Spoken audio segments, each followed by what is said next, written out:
Hello friends, कैसे हैं आप सभी। वेलकम टू जी आर अधिगम क्लासेस। आप सभी को पता होगा कि department of post means GDS की जो पोस्ट हैं जुलाई के अंदर उसका नोटिफिकेशन आ गया है। जुलाई की जो जीडीएस की पोस्ट हैं बेटा उनका नोटिफिकेशंस आ गया है आपके पास। और इसके अंदर क्या कुछ रहने वाला है, क्या क्या हम इसमें पोस्ट हैं, कितनी पोस्ट हैं इसके अंदर,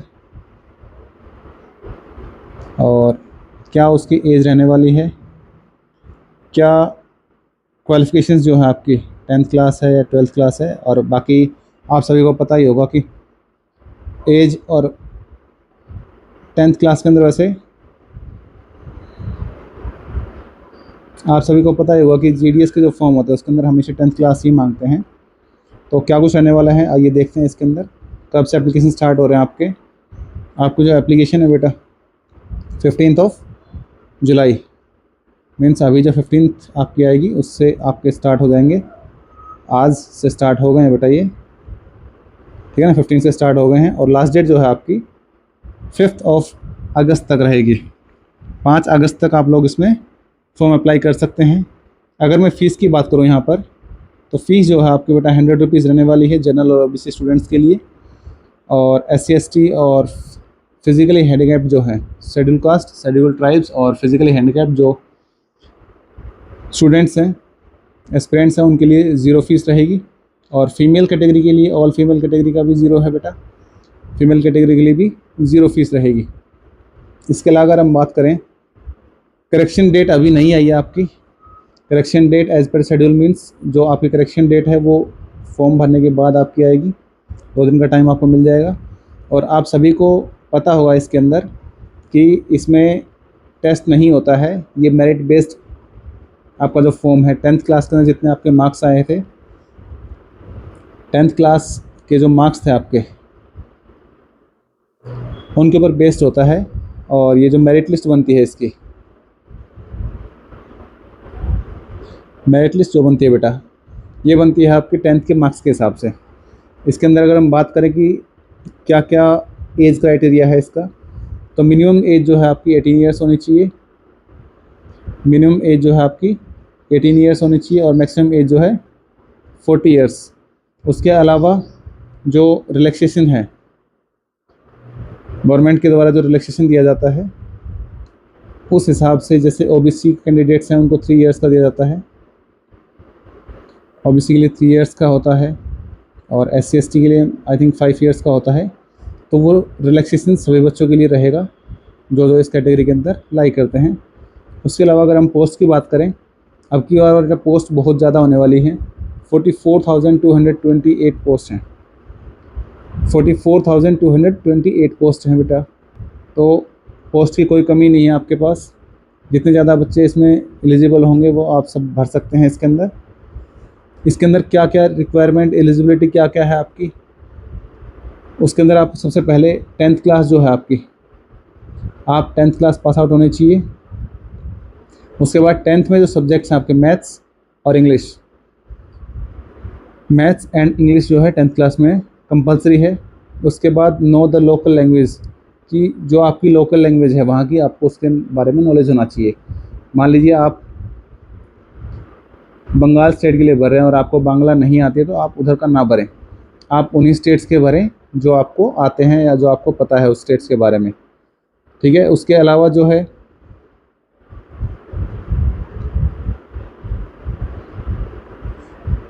उसके अलावा बेटा अगर हम बात करें कि स्टेट वाइज जो है कौन कौन से स्टेट में कौन कौन सी लैंग्वेज जो है वो रहने वाली है, तो सबसे पहले अगर उत्तर प्रदेश की बात करें तो उत्तर प्रदेश के अंदर हिंदी लैंग्वेज है।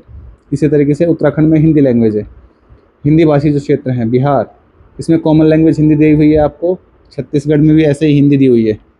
उसके अलावा अगर बात करें दिल्ली के लिए और राजस्थान के लिए, वहाँ भी बेटा आपको हिंदी और हिंदी दोनों में कंपलसरी है, आपको उसके बारे में नॉन होना चाहिए। हरियाणा, और हरियाणा के अंदर तो आप सभी को पता ही है। हरियाणा से कौन कौन बच्चे बेटा एक बार देख रहे हैं ज़रूर बताइए, कितने बच्चे जो हैं वो हरियाणा से हमें देख रहे हैं। उसके बाद अगर हिमाचल की मैं बात करूँ, हिंदी है वहाँ पर भी। जम्मू कश्मीर के अंदर आप लोग हिंदी और उर्दू दोनों, अगर आप हिंदी भी अगर जानते हैं तो भी सफिशिएंट है आपके लिए, और अगर उर्दू जानते हैं आप लोग तो भी आप लोग काम चल जाएगा उसके अंदर। अगर उर्दू के बारे में आपको पता है तो भी कोई प्रॉब्लम नहीं है, और हिंदी है तो भी कोई प्रॉब्लम नहीं है। झारखंड जो है वहाँ पर भी हिंदी कंपल्सरी नॉलेज है, वहाँ आपको पता होना चाहिए हिंदी के बारे में। मध्य प्रदेश में हिंदी है। केरला जो है वहाँ मलयालम है, ये तो पता होगा बेटा, केरला की लैंग्वेज मलयालम है। पंजाब के अंदर अगर आप जाते हैं तो पंजाबी होनी चाहिए, पंजाब में अगर आप जा रहे हैं तो पंजाबी होनी चाहिए। महाराष्ट्र के अंदर मराठी और कोंकणी जो लैंग्वेज है उसके बारे में आपको नॉलेज होनी चाहिए। उसी तरीके से अगर मैं नॉर्थन ईस्टर्न रीजन की बात करूँ तो वहाँ पे कौन कौन सी लैंग्वेज आप चुन सकते हैं। या तो आपको बंगाली के बारे में पता होना चाहिए बेटा, या हिंदी के बारे में पता होना चाहिए, या फिर इंग्लिश के बारे में मैनपुरी और इंग्लिश, या फिर मीज़ो लैंग्वेज है उसके बारे में आपको पता होना चाहिए। ठीक है, इन सभी के बारे में अगर आपको पता है तो आप लोग अप्लाई कर सकते हैं इन स्टेट्स के बारे में। ओडिशा के अंदर जैसे ओरिया लैंग्वेज बोली जाती है तो आपको ओरिया लैंग्वेज के बारे में पता होना चाहिए। कर्नाटका के अंदर कन्नड़ जो बोलते हैं, कन्नड़, ठीक है ना, वो लैंग्वेज के बारे में आपको पता होना चाहिए।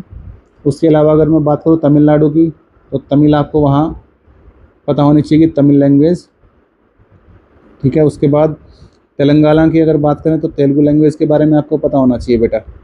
उसमें फिर आसाम की बात करें, आसाम में अगर आपको हिंदी और इंग्लिश पता है तो आपका काम हो जाएगा।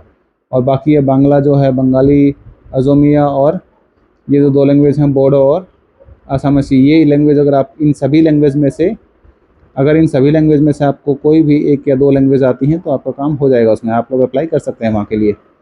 अगर मैं बात करूँ गुजरात, तो वहाँ गुजराती हो जाएगी बेटा। वेस्ट बंगाल के लिए हिंदी और बंगाली, इंग्लिश और नेपाली, इनमें से कोई भी एक लैंग्वेज आपको पता होनी चाहिए। वहीं अगर आंध्र प्रदेश की बात करें तो तेलुगु लैंग्वेज के बारे में आपको पता होना चाहिए। अगर तेलुगु लैंग्वेज आपको आती है, आपको समझ आती है और बोलनी आती है, तो आप लोग आंध्र प्रदेश स्टेट के लिए भी आप लोग अप्लाई कर सकते हैं इसके अंदर। ठीक है, और रही बात फॉर्म भरने की बेटा, किस तरीके से आप लोग फॉर्म भरेंगे इसके अंदर, मैं आपको एक बार उस पोर्शन में लेके चलता हूँ आपको कि फॉर्म कैसे भरना है आपको। जब आप क्लिक अप्लाई नाउ पे जब आप क्लिक करेंगे तो ये पोस्ट पूरा इंटरफेस आपको खुल जाएगा बेटा यहाँ से। ठीक है, और सबसे पहले देखो स्टेप 1 जो है ऊपर जो आपको लिखा हुआ है ना बेटा, स्टेज 1 रजिस्ट्रेशन का, आप वहाँ से जब आप रजिस्ट्रेशन करेंगे, जब आप रजिस्ट्रेशन पर क्लिक करेंगे तो रजिस्ट्रेशन का फॉर्म यहाँ से खुलता है। ठीक है, और रजिस्ट्रेशन के अंदर आप लोग यहाँ मोबाइल नंबर डालेंगे, एप्लीकेंट नेम डालेंगे। उससे पहले यहाँ अपना मोबाइल नंबर डालेंगे बेटा, ईमेल आईडी डालेंगे, एप्लीकेंट नेम डालेंगे, फादर नेम डालेंगे, आपकी डेट ऑफ बर्थ जो है, क्या आपकी डेट ऑफ बर्थ है। और एक चीज़ का ध्यान रखना बेटा, जब एप्लीकेंट नेम जो आप डालते हैं तो 10th क्लास की मार्कशीट के अंदर जो आपका नाम है, 10th क्लास में मार्कशीट जो है आपकी, उसमें जो आपका नाम है आप वही लिखेंगे। उसके अलावा आप लोग अलग से अपना नाम नहीं लिखेंगे। कई बच्चे क्या है लिख देते हैं ना उसके अंदर राव साहब, और अलग अलग तरीके से कई गुजर का छोरा और जाट वाले, ये सब चीज़ें नहीं करनी बेटा आपको। यहाँ फॉर्म अप्लाई कर रहे हैं आप लोग, ठीक है ना। उसके बाद जेंडर, क्या आपका जेंडर है मेल फीमेल वाले, कम्युनिटी क्या है आपकी, circle in which secondary school pass, आपका सर्कल डालना है, आपको ईयर ऑफ पासिंग डालनी है। और उसके बाद यहाँ जो टेक्स्ट दिया रहता है बेटा, जैसे यहाँ पे टेक्स्ट दिया हुआ है ना, ये टेक्स्ट, ये NCEFN, ये आपको डाल के और सबमिट कर देना है बेटा। जैसे आप लोग सबमिट करेंगे आपका फर्स्ट जो है रजिस्ट्रेशन हो जाएगा। उसके बाद अप्लाई नाउ के ऊपर जब क्लिक करते हैं आप लोग, जो अप्लाई नाउ में क्लिक करेंगे उसके बाद यहाँ से रजिस्ट्रेशन नंबर और डाल के रजिस्ट्रेशन नंबर डालेंगे। जब आप सबमिट करते हैं तो रजिस्ट्रेशन नंबर आता है। उसके बाद यहाँ से किस सर्कल के लिए आप लोग अप्लाई करना चाहते हैं वो सर्कल आप लोग इसमें भर देंगे। अगर आप हरियाणा के लिए भरना चाहते हैं तो हरियाणा भर देंगे बेटा। राजस्थान, पंजाब, उड़ीसा, महाराष्ट्र, मध्य प्रदेश, केरला, जो भी मीन्स, अब आपको वहाँ से सिलेक्ट करना है कि भैया आप किस स्टेट के लिए आप लोग भरना चाहते हैं। उसके बाद सबमिट कर देंगे। उसके बाद आपका एप्लीकेशन फॉर्म भरा जाएगा। ठीक है, उसके बाद प्रेफरेंसेस चूज़ हो जाएंगी और एप्लीकेशन प्रिंट करने के बाद ये जो पोर्शन है आपका कंप्लीट हो जाएगा। इसके बाद आप लोग क्या करेंगे, फ़ीस पेमेंट, ये करने के बाद आप लोग पेमेंट वाले ऑप्शन पे जाएंगे। ठीक है, फ़ीस पेमेंट जब आप लोग करेंगे यहाँ से, और फ़ीस पेमेंट करने के बाद आपको अपने फॉर्म का जो कॉपी है वो वहाँ से निकाल लेना है बेटा। ठीक है, उसके बाद क्या होता है कि पूरी लिस्ट आती है बेटा, इसमें क्योंकि पेपर तो होता नहीं है आपका, ठीक है ना, तो पेपर होता नहीं है तो क्या होगा, पेपर जब नहीं होगा तो मेरिट लिस्ट आएगी, और मेरिट लिस्ट के बेस के ऊपर ही हम आगे के काम करते हैं इसमें। तो मेरिट लिस्ट आप जब आती है तो आपको बता दिया जाएगा कि भाई हरियाणा स्टेट का जो रीजन आपने भरा था उसमें अगर आपका सिलेक्शन हुआ है तो कौन सा हुआ है। तो इस चीज़ का ध्यान रखेंगे। एप्लीकेशन जो है आज 15 से स्टार्ट हो चुके हैं बेटा, और एप्लीकेशन जो है आपके